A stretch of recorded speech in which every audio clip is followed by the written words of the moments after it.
Olá, boa noite a todos. Bem-vindos aqui ao Projeto Comida e Cultura. Hoje a gente vai conversar com a Érica Fischer, então estamos aguardando ela chegar e vou apresentando ela. A Érica é administradora pública, ela tem uma trajetória marcada pela defesa do direito humano à alimentação adequada e ela atua tanto na gestão de políticas públicas quanto em iniciativas do terceiro setor. Ela esteve à frente também do Programa de Alimentação Escolar da Prefeitura de São Paulo. Então, acho que a Érica está chegando aqui.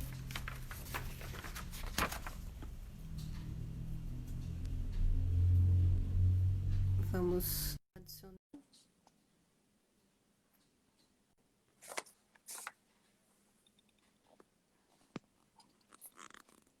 Oi, Érica. Oi, tudo Boa bom, Ariela? noite. Você consegue me ver? Estou te Boa vendo noite, sim, querida. te ouvindo.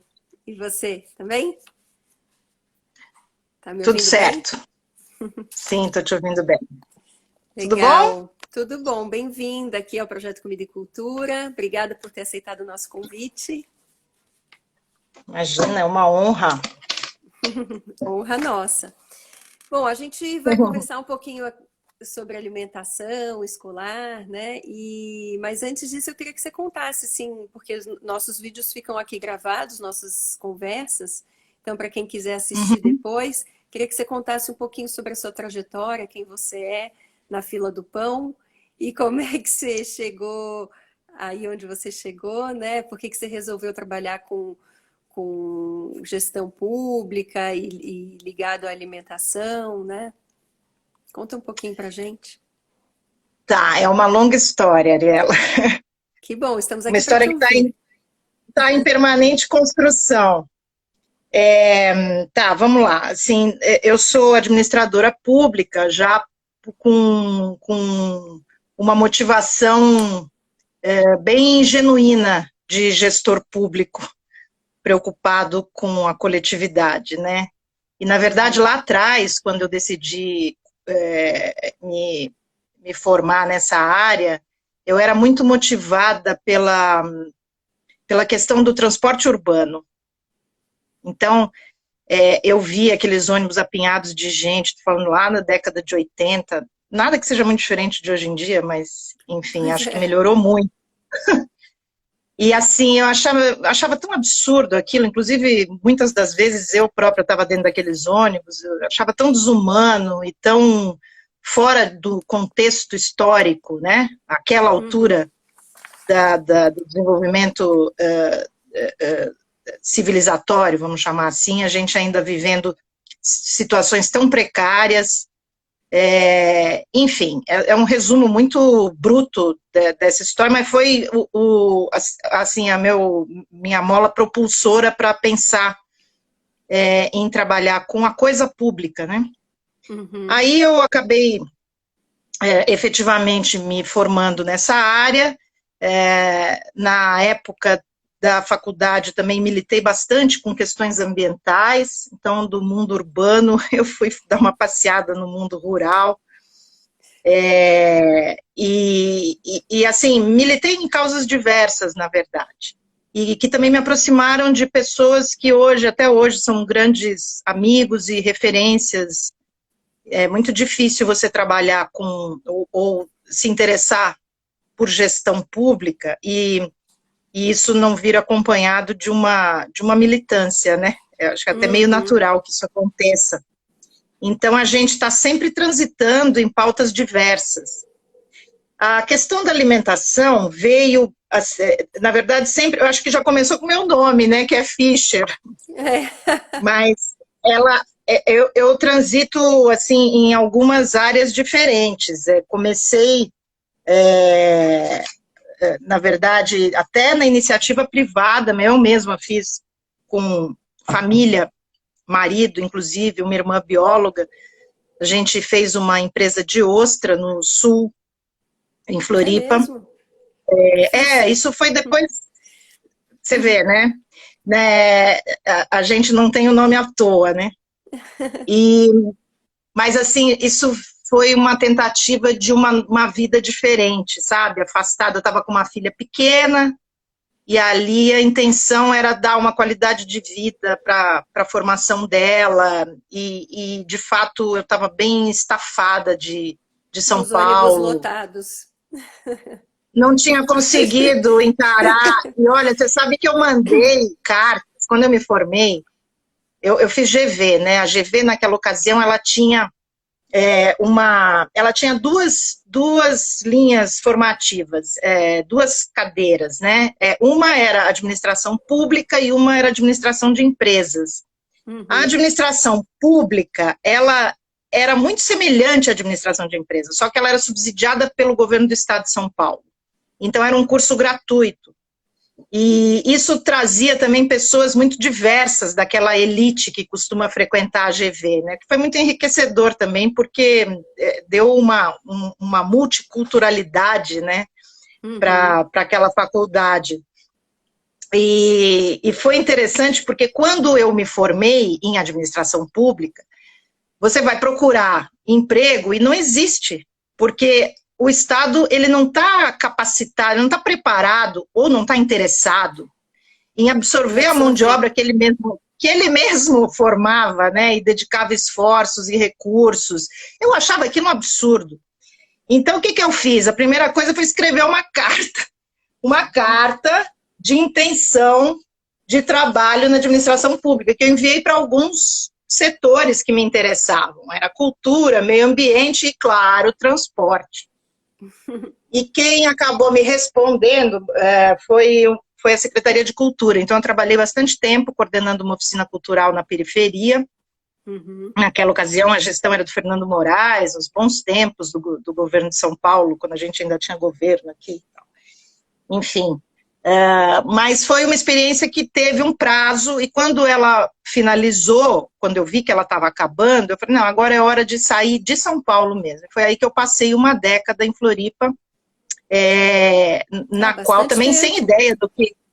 Foi 11 anos até, para ser exata. Eu nem tinha muita ideia do que eu ia fazer, mas eu sabia que eu queria sair daqui e, enfim, tentar uma outra vida e dar uma condição mais adequada de crescimento para a Natália, que é minha filha, enfim. Então, foi uma ida, e nesse percurso é que eu acabei encontrando aí a ostricultura, a maricultura, né, que não era só ostra, marisco, a gente fez uma empresa pequenininha, depois ela acabou se fundindo com outras parecidas, a gente aderiu a um projeto de cooperação técnica da Universidade do Canadá com a Federal de Santa Catarina, que estava se iniciando naquela ocasião que eu estava lá. Então, foi aquela velha história do hora certa, lugar certo, pessoas certas, né? Então, a gente entrou assim, nesse momento como quase que cobaias do que viria a ser esse projeto de fixação das pessoas no ambiente de onde elas vinham. Então, era um projeto para pescador, na verdade, para eles deixarem de migrar para os serviços e ficarem na atividade original deles, né? Enfim, eu não era pescadora, além do meu nome, mas eu tinha muito interesse em experimentar isso. E aí, com a coincidência da irmã bióloga, que também estava lá, enfim, a gente acabou aderindo, e aí a empresa foi crescendo, com algumas empresinhas muito parecidas, a gente acabou fazendo uma empresa bem considerável nesse segmento, que também ele não vive sozinho, então eu tinha muita vinda para São Paulo justamente para prospectar mercados, né? Então São Paulo nunca saiu de mim. Isso era uma coisa comum vir para cá, porque o nosso grande mercado era aqui, entre outros. Enfim, de novo, né? Aquela coisa do paraíso, ele tem um preço, né, Ariela? Então, não é tão fácil assim. Foi bom, foi muito legal a experiência de Floripa, mas eu senti a falta de muitas outras coisas. Inclusive até pela própria Natália, que aí na ocasião já estava com seus 13, né, adolescente e tal. Falei, bom, vamos voltar para a cidade e vamos ver o que acontece lá. Então, eu voltei, estou aqui há uns 12, acho, mais ou menos isso. E foi nesse percurso que efetivamente eu acabei reingressando, ou ingressando de vez, né, na pauta da alimentação, mas dessa vez na alimentação como direito, né? E aí foram várias experiências dispersas, assim. Eu comecei trabalhando no Instituto Acatu com consumo consciente, que tem uma convergência muito grande com a pauta da alimentação, por óbvio, Sim, né? Inclusive certamente. a questão do desperdício dos alimentos, que eu sei que vocês trabalham bastante, talvez o constrangimento maior que a gente passa enquanto consumidor, né, enquanto sociedade de consumo, né, porque é outro absurdo que a gente ainda tenha estratégias tão rudimentares de aproveitamento dos alimentos, né. Mas, enfim, trabalhei também com desenvolvimento rural, desenvolvimento local, fiz alguns projetos, sempre assim pontuais, de meses a 2 anos, nunca fiquei muito tempo num mesmo lugar. E aí, numa experiência dessa de desenvolvimento local, em Goiás, era um projeto para umas hidrelétricas, junto com o BID, de mitigação de danos de populações atingidas por barragens. Uau! Em Serra da Mesa e Canabrava, que são 2 regiões alagadas e, enfim, com problemas seríssimos socioambientais. E isso daí era mais ou menos 2010, acho, algo assim, 2011. Aí eu tive contato com uma legislação de apoio à agricultura familiar. Eu não conhecia, aliás, ela era muito recente, que é a lei do Programa Nacional de Alimentação Escolar, a gente acaba chamando lei do PNAE, né, a 11947, que é uma legislação que procura aproximar o agricultor familiar da alimentação escolar, né? Num processo de duplo benefício, né? Um círculo virtuoso, onde você não só gera renda e trabalho na localidade, como você provê alimentação de melhor qualidade na merenda escolar. Certo. Então, na ocasião, eu estava do lado de lá do balcão, né? Tentando apoiar as famílias de agricultores que estavam tentando se refixar na terra por iniciativa dessas grandes empresas, né, na proposta de mitigar, de dar algum conforto para essas famílias. E aí eu descobri, estudando e tal, e vendo o que poderia ser feito por eles, enquanto desenho de estratégia mesmo, e vi como é que era essa lei e consegui desenhar uma proposta que esses agricultores passariam a fornecer para alimentação local, alimentação escolar das cidadezinhas de onde eles vinham. Enfim, foi uma experiência super rica, bastante animadora, assim, enquanto dava para enxergar o que é o potencial de uma política pública na transformação de uma realidade, sabe? Então, vamos dizer que eu me entusiasmei novamente por trabalhar diretamente na gestão pública, né? E transformar cenários e muito nessa pauta da alimentação mesmo, porque a alimentação talvez seja o mais fundamental dos direitos, né? É um direito, né, que você tem, ele está consignado em diversas legislações, inclusive na Constituição Federal, no segmento infantil, então, ele é mais ainda presente. A própria legislação do PNAE, que hoje é um programa, sei lá, deve ter mais de 60 anos, fica muito claro o quanto que a alimentação deixou de ser merenda há muito tempo, né? Ela vem deixando de ser merenda. E isso envolve uma série de transformações que vão se acumulando. A lei de 2009, a 11947, foi um pouco assim, o desenho de uma culminância, sabe? Um acúmulo de tentativas de melhoria da alimentação escolar, que estavam se colocando ao longo do tempo. Então, eu acho muito interessante o PNAE, porque ele é um programa que evoluiu historicamente, ele teve poucos reveses, vamos chamar assim. Teve uma época bem estacionária, mas ele foi paulatinamente se reforçando e se transformando no que é hoje o maior programa de alimentação escolar do mundo, né?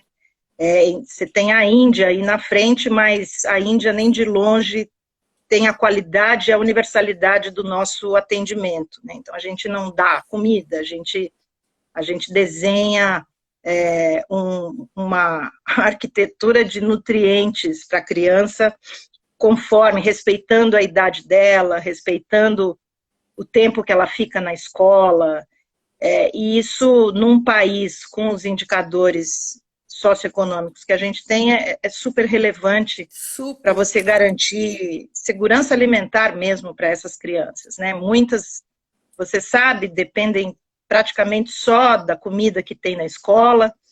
Quando elas são pequenininhas, elas têm 5 refeições no Centro de Educação Infantil. Desculpa te cortar, mas eu ia te perguntar agora, junto com essa questão da pandemia, a questão da merenda, né, da alimentação na escola ficou bastante prejudicada com a suspensão das aulas, né? Como é que as prefeituras estão dando conta dessa situação, se é que estão dando conta?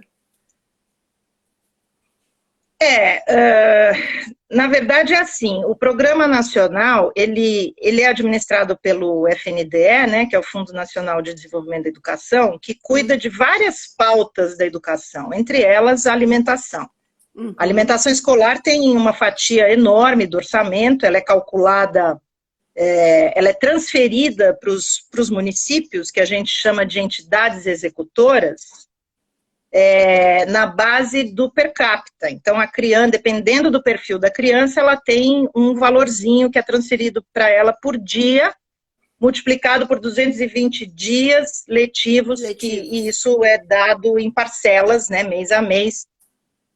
Normalmente, os municípios aportam mais um montante para esse valor, porque, para você ter uma ideia, o topo é R$ 1,07 por criança por dia, que é o caso das crianças de creche e das crianças que estudam em período integral e das crianças quilombolas e ribeirinhas. Então, quer dizer, indígenas. Então, o valor médio para todas as crianças em qualquer município do Brasil, é isso? Não, entendi errado. Isso, não é médio, é um valor fixo. É um valor fixo, todos iguais. Ele é esse valor para todas as crianças. Quer dizer, ele não é este valor, ele tem um valor conforme o segmento etário da criança, né? Ou se ela for proveniente de populações tradicionais. Então, se ela ficar o dia inteiro na escola, se ela for criança do Centro de Educação Infantil, de creche, antiga creche, ou se ela for de uma população tradicional, ela é transferido para ela, conforme dados do censo, que o próprio município informa para o FNDE, no ano anterior ele informa. Então, é transferido R$ 1,07 por dia. Esse valor é muito insuficiente na maioria dos casos, mas há muitas cidades que têm, por exemplo, na agricultura familiar, a base do fornecimento da alimentação escolar. E a agricultura familiar, normalmente, ela está localizada. Então, ela tem poucos custos agregados. Então, você vai comprar boa parte da alimentação dessas crianças, além de ser alimento in natura, é um alimento que viajou pouco, né? Ele é de um circuito curto. Então, tem pouca despesa com transporte, logística, armazenamento. Enfim, a agricultura familiar, a lei tem ainda esse atributo, né, ambiental positivo. No caso de São Paulo, a Prefeitura de São Paulo tem que aportar um valor que é cerca de 2 vezes além desse que o FNDE repassa, por questões que são variadas. Em São Paulo, você tem uma parte da cidade sendo atendida por empresas, alimentação terceirizada, outra parte da cidade atendida por empresas que só fazem a alimentação, só manipulam os alimentos e servem, ou seja, elas estão apenas fornecendo merendeiras, né? E tem ainda uma parte da cidade que ainda está naquele modelo antigo que a gente chama de gestão direta, onde ainda é o município que contrata a merendeira e que fornece o alimento. E para não ficar só nisso, porque a gente não gosta de nada simples, ainda tem uma outra parte da cidade que tem a concessão para utilizar, que são as organizações conveniadas com a prefeitura, né? Que são muitas, mais de 1.000 e tantas escolas, principalmente de creche, de educação infantil, elas trabalham nesse regime de convênio com a prefeitura, mas elas têm os mesmos direitos de repasse dos valores. Bom, o que eu quero dizer com isso? Uma cidade como São Paulo tem uma dificuldade enorme de lidar com o repasse desses valores. Primeiro que as escolas estão fechadas, né, durante a pandemia. Então, a boa parte das compras de São Paulo são armazenadas. Tem 2 armazéns imensos, um que fica com a parte, vamos dizer, dos alimentos secos e outro que fica com os congelados. Então, você tem toda uma logística de entrega, seguindo um calendário que pressupõe uma escola aberta em atividade. Eu não estou querendo aqui justificar o porquê que em São Paulo a coisa efetivamente, até onde eu sei, né, Ariela? Eu não estou mais na gestão municipal, então eu sei assim, de conversar com pessoas que estão ainda trabalhando com alimentação escolar e que estão trabalhando nas escolas. E parece que a Prefeitura de São Paulo não tem. Talvez alguém aqui que esteja nos vendo seja da Prefeitura e possa até dar uma outra informação mais atualizada. Mas São Paulo não está funcionando, não está fazendo o repasse dos alimentos da alimentação escolar. Pelo menos não está fazendo adequadamente e para todas. Eu trabalho num projeto que está... Só te cortando um pouquinho, tem uma pessoa aqui, a Beatriz, mas é no Espírito Santo. Ela disse que lá eles estão distribuindo a compra feita na agricultura familiar, mas isso é no Espírito Santo. Que legal. Que parabéns, hein, Beatriz? Parabéns para... É o governo do Espírito Santo ou é alguma cidade de lá, será? Porque você tem entidade executora, aqui. Tanto o governo do estado, porque ele tem as escolas que estão no guarda-chuva do estado, quanto as escolas municipais, né? Que são independentes.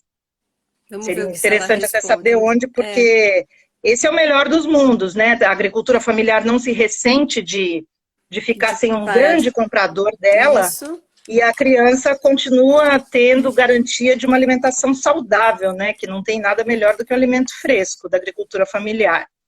Na Vila Velha, ela está dizendo. Puta, que legal, bom saber. Mas então, não é o caso de São Paulo. Eu acho que São Paulo deve ter transferido alguma coisa de alimentos secos, mas eu não creio que isso tenha continuado com constância, porque lá se vão 6 meses, né? Então... eu sei que a agricultura familiar não está fornecendo. E eu soube que acho que eles acabaram fazendo um repasse através de um cartão, onde eles passam essa verba para a família, mas imagina, a compra vai ser do quê, né? Ninguém vai fazer essa compra da agricultura familiar diretamente, provavelmente vai querer economizar e vai comprar aquele monte de ultraprocessado que a gente sabe. Sim, sim. E a questão da agricultura familiar, na compra pública, ela é peculiar, porque, na verdade, o que nunca foi proibido a agricultura familiar fornecer para o Estado, para o programa de alimentação escolar. Ocorre que ela não tem capacidade de competir com os grandes fornecedores. Você tem fornecedores de frutas, verduras e legumes que não são da agricultura familiar, mas eles praticam preços que são suicidas, né, no caso do agricultor familiar.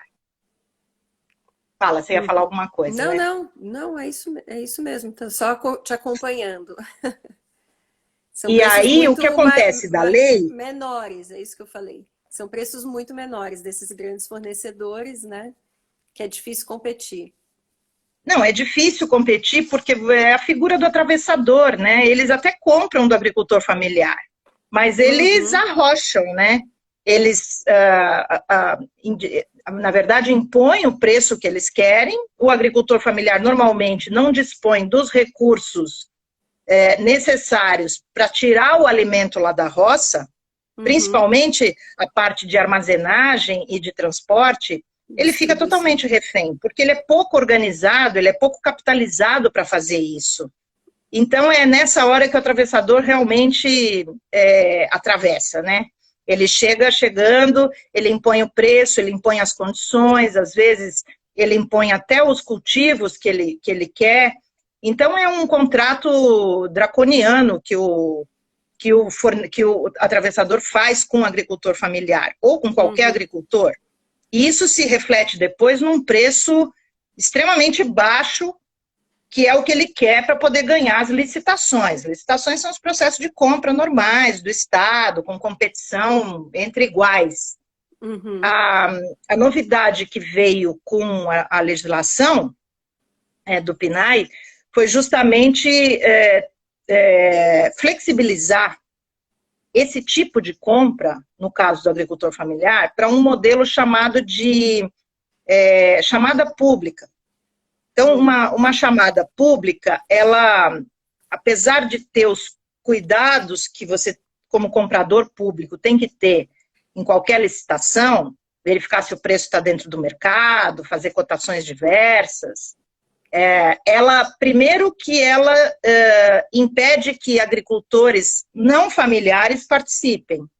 Então, você vai fazer uma competição entre iguais. Uhum. Segundo, que ela estabelece premissas que são escalonadas e que não levam em consideração o preço.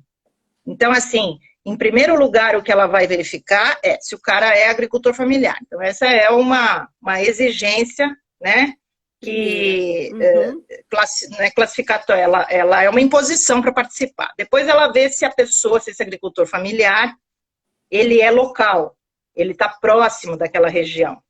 Depois ela vê se esse agricultor familiar está organizado em associações ou em cooperativas, porque ela privilegia a organização social do agricultor.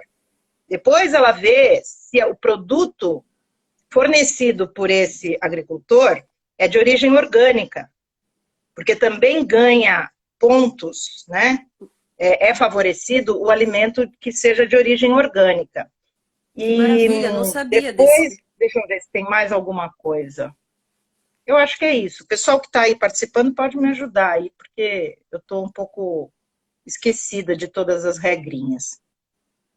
Mas o fato é que, quando você não coloca o preço no rol de requisitos, você acaba modificando o paradigma da compra pública. Isso que é interessante. Muito legal. Que é um paradigma muito mais de comércio justo, solidário, que envolva questões relacionadas à saúde, ao meio ambiente, à organização social e cultural das comunidades. Então, a lei ela traz no bojo dela esse tipo de perfil, né? Uhum. Quem que criou essa lei, você sabe? Quem assinou a lei foi o Haddad. Ele era ministro da Educação na ocasião que a lei foi sancionada. Mas ela foi construída a muitas mãos, né? Imagino, Quando você fala em alimentação como direito, a gente está falando de muita gente trabalhando em torno desse tema. Você sabe que essa história de tirar o Brasil do mapa da fome, que agora parece estar voltando, né? Já voltou mesmo, né? Infelizmente. Ele escapou por pouco, assim, mas ele entrou de novo no mapa, entrou né? de novo. Porque a nota de corte é os 5% da população com renda menor que meio salário mínimo, uma coisa assim. O fato é que a construção da alimentação como direito, ela vem de diversas frentes. E teve um fenômeno muito importante para se consolidar o PNAE no jeito que ele está hoje, né, com todos esses avanços, que foi a articulação dos conselhos, né? Então, o CONSEA, Conselho de Segurança Alimentar, foi fundamental para colocar a sociedade civil dentro desse debate e articular esse debate com os interesses efetivamente da população e das populações, né, com as diferenças que a gente tem nesse Brasil e nos territórios, nas populações originárias, você vê, ter cuidado de pensar num valor diferenciado, se a criança for ribeirinha, indígena, quilombola, você vê que não é uma coisa saída de um gabinete, né? É uma Certo, coisa, claro, foi uma é uma construção formulação mesmo, saída como de a muitas Beatriz está falando. cabeças. Uhum. Eu tô te ouvindo tão baixinho, não sei o que acontece aqui. É? Ué, eu tô te ouvindo super alto. Eu não sei se é o pessoal, eu já pus no máximo o meu aqui. É? Tá me ouvindo melhor? Deixa eu deixar mais perto aqui. Não? Tá me ouvindo baixo Mas ainda? eu ouço, assim, eu ouço. Tá. Poxa, se eu tirar isso aqui, deixa eu ver. E agora? Melhorou? É legal ver se o pessoal te ouve, se isso é um problema meu. É. Vocês estão me ouvindo bem, pessoal? Bom, a Beatriz está falando aqui, né, que foi uma Deu, construção deu, deu, mesmo que deu, começou em deu. 2007. Ela coloca isso aqui. Agora deu. Melhorou? Ah, Agora que até bom. eu tô me vendo, meu Deus. Eu não estava me vendo. Eu falei, onde é que será que eu tô aqui? É porque não, Tá. deu uma travada e voltou. Então, vou até aproveitar e falar para quem está aqui, que te conhece, não conhece o Projeto Comida e Cultura, também sejam muito bem-vindos e para contar o que, que é o Projeto Comida e Cultura, né? Que a gente está há 3 anos dando aula de culinária para crianças nas escolas. Então, a ideia não é só simplesmente ensinar a criança a cozinhar, mas ela entender todos os ciclos da natureza, entender todos os processos produtivos, né, da onde o alimento vem, quem é que plantou, qual era esse ambiente, o que custou para esse alimento chegar até nós, enfim, toda essa questão do desperdício que você falou, né, que é muito importante nas nossas aulas. E daí, primeiro que eu convido todo mundo a seguir a gente aqui no perfil do Instagram, para nos dar mais força, porque o nosso sonho aí é chegar. A gente está em 2 escolas particulares de São Paulo, mas a gente queria chegar na escola pública. E aí queria perguntar para você, Érica, como que a gente faz isso, né? Como é que faz para tornar isso uma política pública, assim como a lei da educação ambiental surgiu também, né, em 99? Por que que não aparece uma lei, então, de educação alimentar nas escolas, além do PNAE, né, além de tudo isso que é super importante, agregar, trazendo as crianças, né, para dentro da história também. Eu acho que, às vezes, Ariela, nem tudo se resolve com lei, né? Claro, a lei é um baita de um estímulo que a gente tem, que o gestor público tem para trabalhar em cima de pautas que até são imposições. Então, até vou voltar um pouquinho, uma página, um passinho aqui. Uhum. Quando eu entrei na alimentação escolar em São Paulo, eu justamente entrei com esse desafio de fazer a lei ser cumprida. Aí era início, coincidentemente, da gestão Haddad, né? Foi 2013. Uhum. E São Paulo, você vê que a lei é de 2009, São Paulo ainda não tinha comprado nada da agricultura familiar. O que equivale a dizer que São Paulo estava fora da lei. Que loucura. Você tem algumas, não é só São Paulo, claro, tem muitos, uma parte considerável do Brasil ainda não comprava, hoje isso já está bem diferente, mas os argumentos são vários, mas de qualquer forma, todo ano você tem que ir lá beijar a mão do FNDE e dizer, pelo amor de Deus, desculpa, não consegui. E isso se faz assim com 400 mil pareceres que vão para o Tribunal de Contas da União, no caso de São Paulo vai para o Tribunal de Contas do município, vai para o Conselho de Alimentação Escolar, ou seja, você está dando explicação o tempo inteiro, e chega uma hora que aquele que está te dando dinheiro, o FNDE, vai dizer, não vai mais dar, porque esse dinheiro era carimbado para você comprar de determinado segmento numa determinada forma. Você não está conseguindo fazer isso, não quero mais saber de desculpa, né? E São Paulo estava mais ou menos nesse ponto, sabe? Uhum. De receber um puxão de orelha forte aí. E eu entrei justamente com esse desafio. Não só o desafio vindo do prefeito Haddad, mas vindo de mim mesma.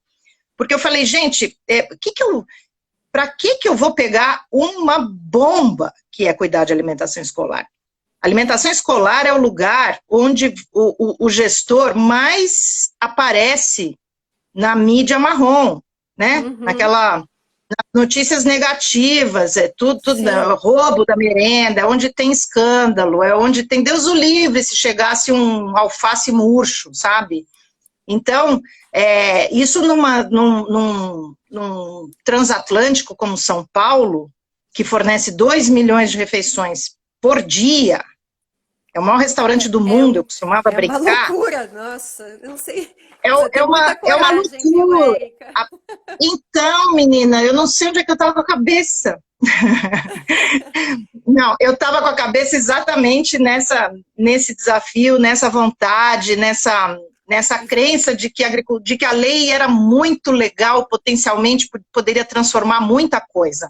Porque a gente transforma muita coisa com uma comida boa e de qualidade. A gente sabe disso, a gente transforma o nosso humor quando a gente tem um prato de comida gostoso. Muitas vezes você está assim, meio desanimado, nossa, basta comer direito, sabe? Exatamente. Então, por isso que é o mais elementar dos direitos, porque ele te propicia a construção dos demais, né? Da tua vida, da tua estrutura, da tua sociedade, da tua comunidade. Então, fazer isso para criança, fazer isso para 1 milhão de crianças, para mim era assim... E fora que o Departamento de Alimentação Escolar, na época era chamado de Departamento de Merenda Escolar, mas foi uma das primeiras coisas que eu resolvi que tinha que mudar, porque eu falei, aqui não dá merenda nada, faz muito tempo que não é mais merenda. Esse nome, embora seja muito carinhoso, ele não reflete o que era de fato, né? Merenda, ela remete a lanchinho, né? Uma coisa pequena, né? Uma coisa pequena. E a gente dava todas as refeições, inclusive os lanches, mas, enfim. E aí o departamento, assim, ele tinha já uma história muito bem sucedida, muito bem construída. É um lugar com 100 e poucos funcionários, mais da metade, de uns 70%, são nutricionistas. Que são muito preocupadas e zelosas com a questão alimentar. Você é nutricionista, Ariel? Não. Não, né? Não. Mas as nutricionistas cozinheira e comunicadora. Ah, você é cozinheira. Eu também sou cozinheira, não sou nutricionista. Mas eu sabia e estava acompanhando que, assim como o Programa Nacional, a gente vê uma trajetória de evolução constante, aquele departamento também mostrava. A alimentação escolar em São Paulo era um lugar para se orgulhar, sabe? Apesar de eu ter te falado que é uma bomba, porque vai a imprensa e tal, isso é normal em qualquer lugar. Não? Os problemas acontecem, mas assim, muito, muito além dos problemas são as soluções, né? Elas ultrapassam em muito. Então, eu tinha bastante orgulho assim, da perspectiva de trabalhar com aquelas pessoas naquele lugar. Mas eu sabia que não ia ser fácil. E eu sabia que tinha muita coisa para ser melhorada, para ser aprimorada. E que tinha um terreno fértil para fazer esse aprimoramento, né? Então foi isso que me levou a aceitar esse desafio, né? E assim... Conta pra gente... Você estava perguntando da educação. Né? Não, então, aconteceu milhões... Tal, mas conta um pouquinho do que aconteceu naquele momento. Então, a lei já existia, essa nacional, federal, né? E existia, inclusive, essa mesma lei e os demais regulamentos do PNAE, estabelece que você tem que trabalhar a questão do alimento no currículo escolar. Você não tem que só dar comida, você tem que fazer com que a comida seja objeto de reflexão e de ação, né? Para que a criança, inclusive, consiga replicar os hábitos de consumo alimentar para fora do ambiente da escola, para que os professores saibam trabalhar com a questão alimentar no âmbito dos seus projetos pedagógicos, né? Então, isso já existia enquanto sinalização, mas era feito na medida... Não é cumprida, né? aqui é uma questão de braços, sabe? Braços, Uhum. pernas e cabeças, e porque não era falta de vontade. Mas, de qualquer forma, o que, que eu fiz? Sabendo da existência de uma equipe super entusiasmada com o tema, né? Com o Uhum. objeto do trabalho, que é a alimentação saudável. Sabendo que existia uma lei que podia me amparar numa construção nesse sentido. Sabendo que a agricultura familiar ainda precisava entrar em São Paulo. Sabendo que a academia, por exemplo, os organismos de pesquisa, a sociedade civil, estava louca para entrar na alimentação escolar, para opinar sobre isso, para participar dessa construção, mas não participava. E o Uhum. próprio Departamento de Alimentação Escolar não abria suas portas, porque era temeroso, todo mundo com muito medo, é um lugar muito sensível, muito dinheiro, muitos interesses, muito risco de dar coisa errada.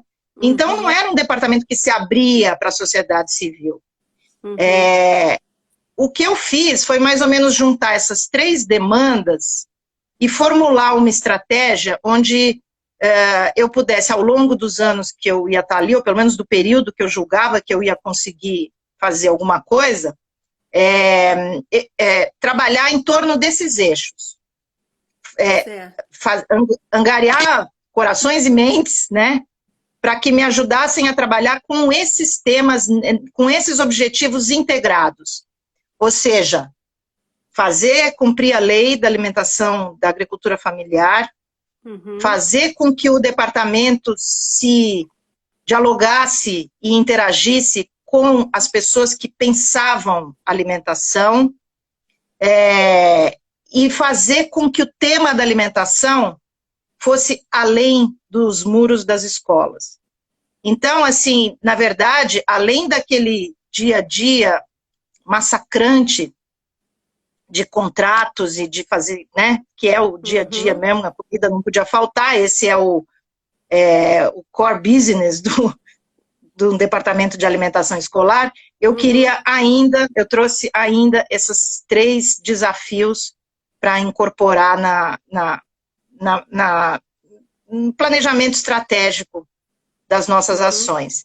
E a gente conseguiu efetivamente, porque, de novo, né, não é eu consegui porque eu encontrei uma equipe que estava aberta para isso. O que eu tive que fazer foi um pouco dar um sacode, sabe? Sei. De fato, dar um sacode mesmo, literalmente. Uhum. Mostrar para aquelas pessoas que que elas tinham muito valor, que o trabalho delas era muito importante e que não tinha que ter medo de se Uhum. abrir, né? E isso significava, até para colocar a agricultura familiar lá dentro, a gente tinha que conversar. Onde é que estão os agricultores familiares de uma cidade que é uma selva de pedra? Eu tinha que saber isso. Porque senão você abre uma chamada pública, você faz a tua lição de casa só até a metade. Porque não adianta abrir uma chamada pública e não aparecer ninguém. Ou não Claro. adianta você fazer uma chamada pública de arroz, como já tinha sido tentado em São Paulo, quando você não sabe nem se o produtor de arroz, que aliás não era de São Paulo, era do Rio Grande do Sul, se ele tinha condições de chegar até aqui.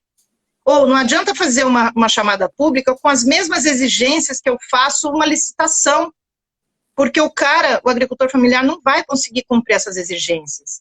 Então, Uhum. é capaz até de eu derrubar o coitado, porque ele vai ter que pagar multas por acaso ele resolver assinar um contrato com a gente. Enfim, Uhum. a coisa exige diálogo, uma construção dialógica mesmo, entre Uhum. partes. Então, eu acho que nesse sacode, a gente conseguiu fazer com que o departamento, as pessoas relaxassem, os profissionais relaxassem um pouco e entendessem efetivamente que precisavam se abrir e dialogar. E aí foi uma longa história. A gente começou, primeiro, nos aproximamos da sociedade civil, é, tinha uma demanda que estava latente e muito pulsante, que era pela alimentação escolar orgânica, né? Uhum. O pessoal aqui de São Paulo capitaneava e liderava um movimento grande de tentativa de transformar a alimentação escolar integralmente em alimentação proveniente de alimentos de origem orgânica. Uhum. É lindo falar isso, né? É lindo. Eu falava isso para ele, gente, eu sou a primeira, mas como é que faz? Inclusive, a própria lei já tinha sido tentada, já tinha sido encaminhada e vetada, né? Pelo prefeito anterior.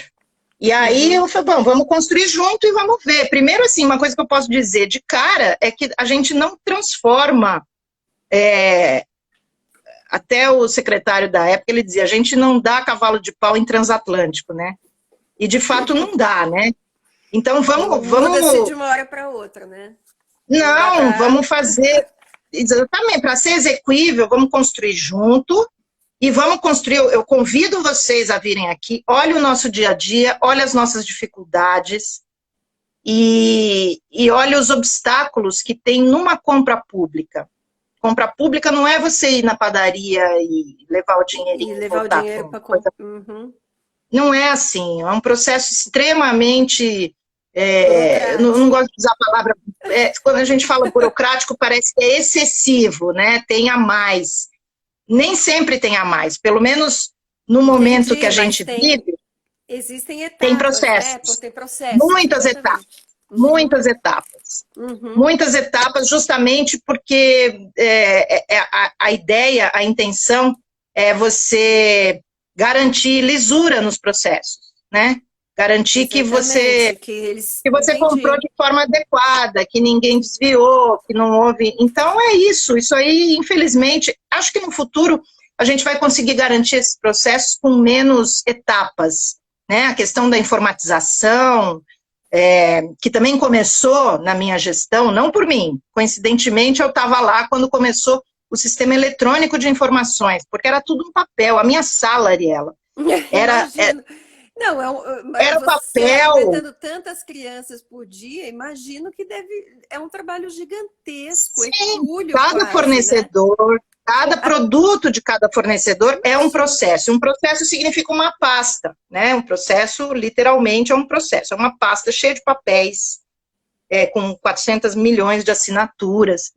Enfim, então, muito difícil. A tecnologia pode ajudar bastante a diminuição desse tecnologia já ajudou bastante, né? Já ajudou bastante. Isso daí foi uma transformação absurda, porque você tira essa história dessa papelada, você imediatiza, nem sei se existe essa palavra, você torna imediato Sim. A relação, você assina, já avisa o cara, chega um e-mail, olha, agora é a tua hora de assinar, enfim, uma revolução. Começou pela alimentação escolar, o processo de sistema eletrônico de informação. Eu estava, acho que, quase saindo de lá. Eu não vivi muito essa lua de mel aí, mas eu comecei a experimentar isso e acredito que hoje deve estar integralmente, acho que os meus papéis já devem ter ido para o arquivo geral. Na minha época já não deve existir mais.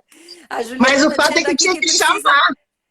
A Juliana está dizendo aqui que precisa de mais gente assim que sacode, que nem você. É verdade, precisa mesmo, né? Porque além de todos esses processos, tem que ter muita vontade, né? E vontade mesmo para que aconteça. Mas conta o que aconteceu, então.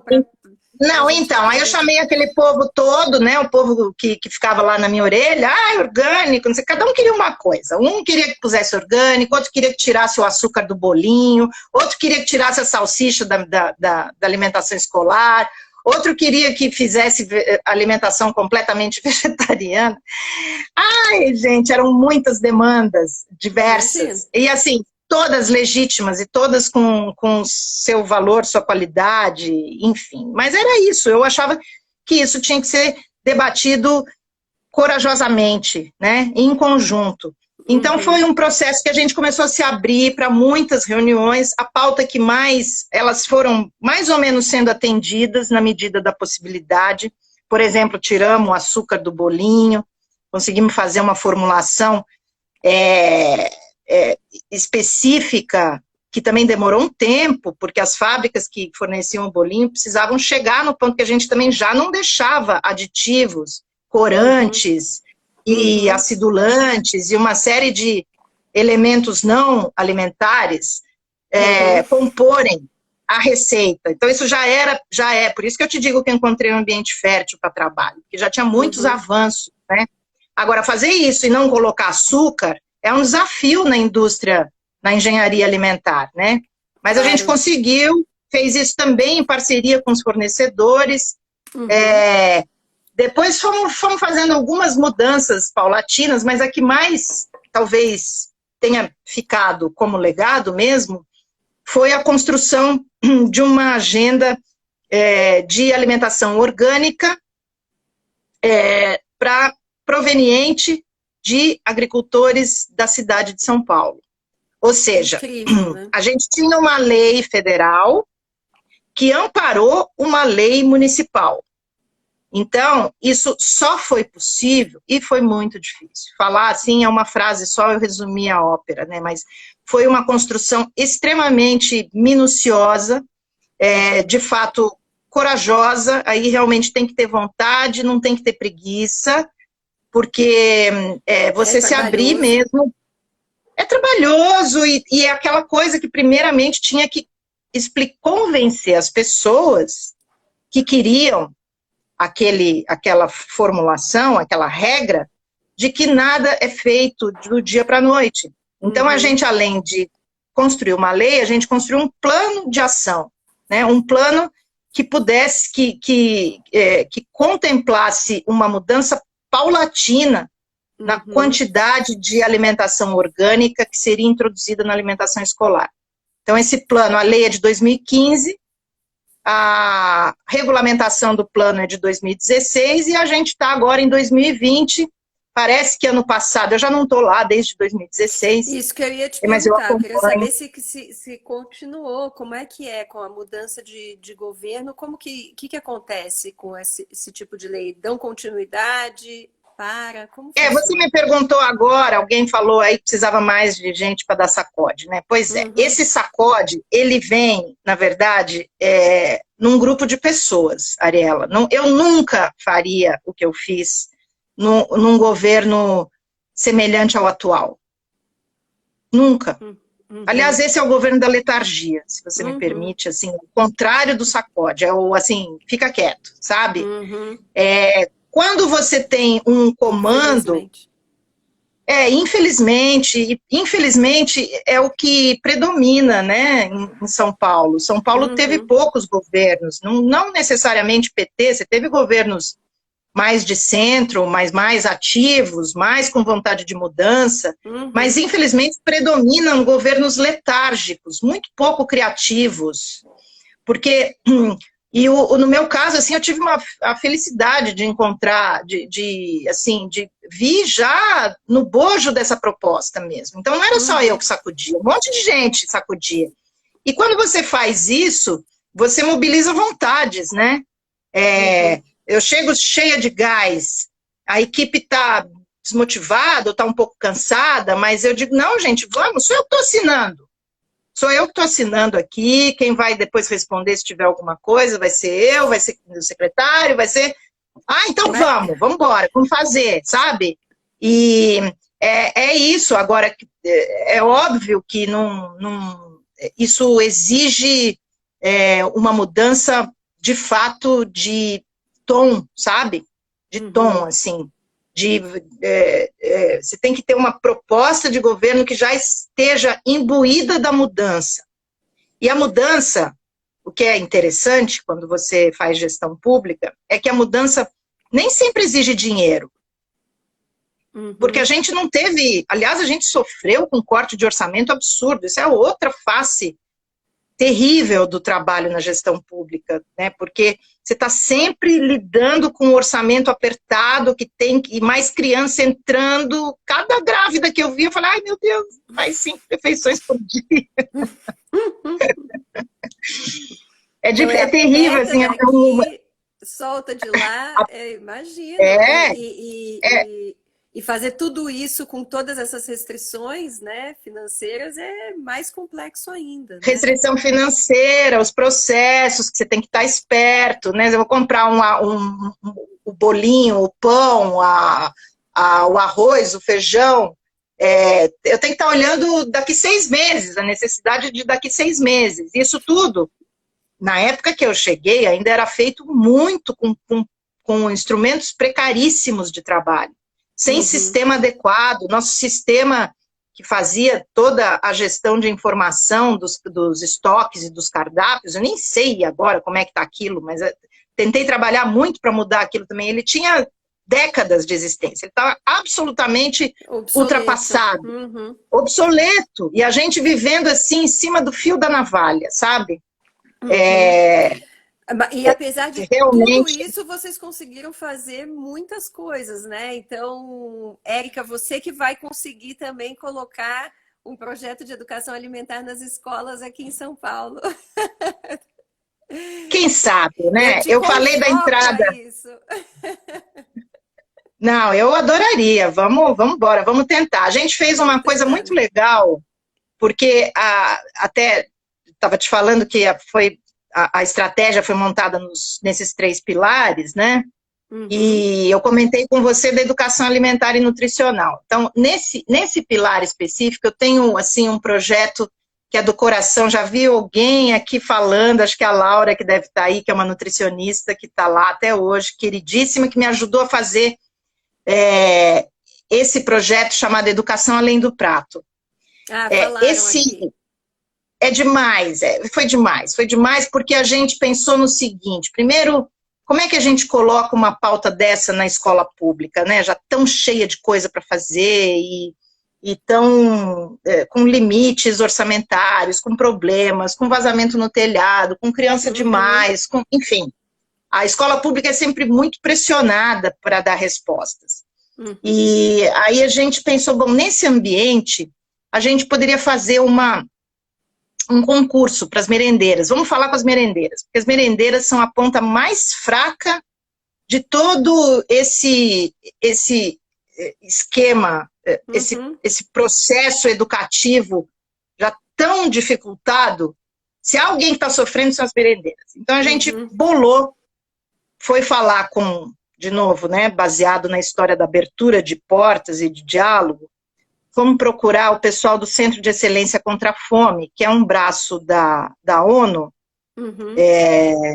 que justamente trabalha com cooperação Sul-Sul aqui. Eles têm um escritório em Brasília, mas o trabalho deles é baseado na alimentação escolar a partir da experiência brasileira.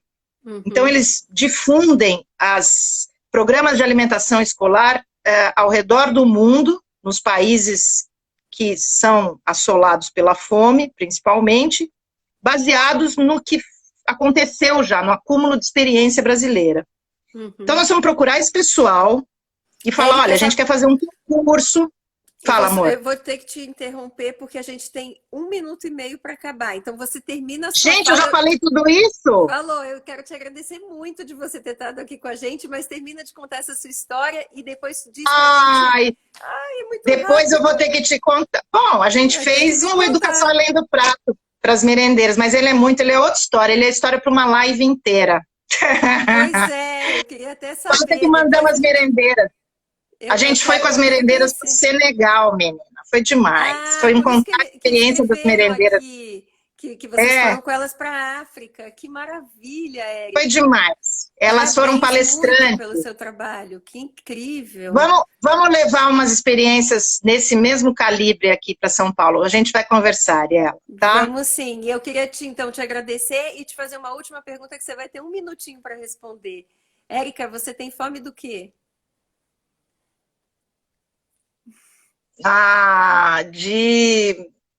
Acho que amor.